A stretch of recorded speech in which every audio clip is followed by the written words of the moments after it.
The Australian actor who once stepped into the shoes of Row 7 was spotted out in Los Angeles on Friday, just days after his famous ex-wife revealed he's battling dementia. George Lazenby, 85, appeared frail as he relied on a walker during a sunny afternoon outing, with a nursing aide staying close by his side.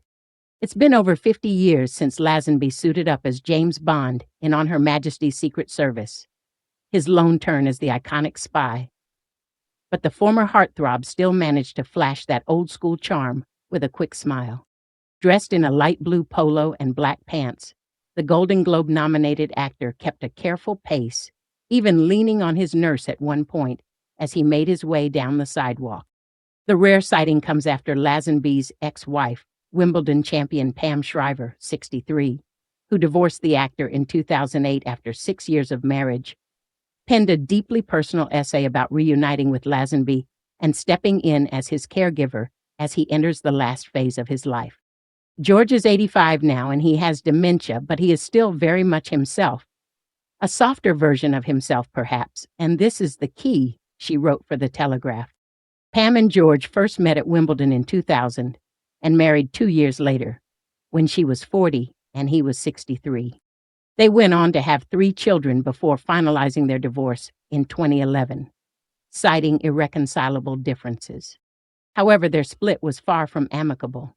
"I won't pretend that it was anything less than horrific," Pam admitted in the essay, adding, "We didn't speak for 2 years." But over time, the former couple managed to put their rocky past behind them, especially as they now co-parent their children and face George's health decline together. According to Shriver, the turning point came in January 2025, when the Los Angeles wildfires nearly trapped her ex. There was a moment earlier this year when he was caught up in the Los Angeles wildfires and only made it out by a whisker, she wrote. "That day, I realized how much he still means to me." As George enters the last phase of his life, she continued, "I just want to extend this late period of reconciliation and renewal for as long as I can." Now the pair have settled into a quiet routine. "We go for walks together, chatting about the kids and all the little anxieties which anyone with an older relative will recognize," she shared. His dementia affects his short-term memory, but he tells stories about his younger days, climbing onto the boat to London in 1964 with just a few dollars in his pocket, chasing the girl who left Canberra because her father did not want her associating with this guy from the wrong side of the tracks. She added, "Now we have settled into a routine where I try to spend at least an hour with George every day when I am at home. It does not matter if the tennis channel shows the same matches all the time, because he doesn't remember the details."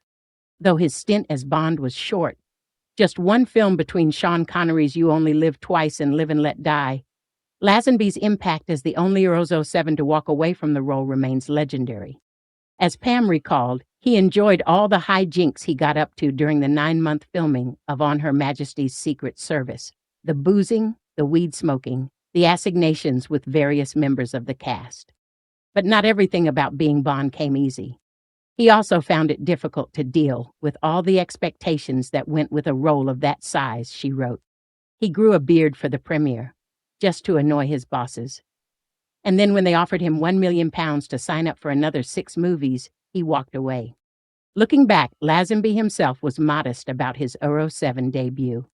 "I did the best I could," he said in 2019's The Many Lives of James Bond. "I felt that I had to copy Sean Connery in a sense." The sight of a once dashing screen legend leaning heavily on a walker, flanked by a nurse, has sent waves of emotion across fans worldwide.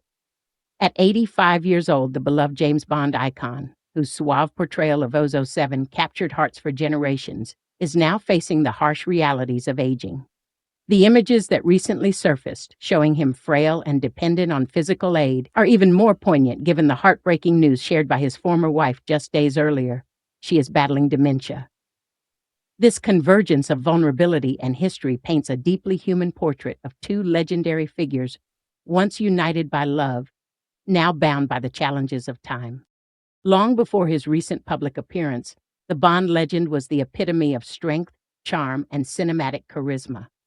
Born into modest beginnings in the 1930s, He first made his mark as a stage actor before transitioning into television. His defining moment came when he was selected to take over the mantle of James Bond, following in the footsteps of Sean Connery. For many, he brought a more refined, almost aristocratic flavor to the character, one that added depth and humor to the cold edge of espionage. His Bond films in the 1970s and 1980s became instant classics. Audiences adored the way he delivered iconic lines with a glint in his eye, dispatching villains with elegance and seducing leading ladies with effortless charm. Off-screen, he was as suave as his character, attending royal galas, rubbing shoulders with the elite, and commanding headlines not only for his films but also his personal life. Among the many relationships that lit up the gossip pages, one stood out. His marriage to a beautiful actress and model in the late 1970s seemed like a fairy tale. She was striking, independent, and carving her own name in the entertainment industry. Their union was a media sensation, often covered with an almost obsessive fascination.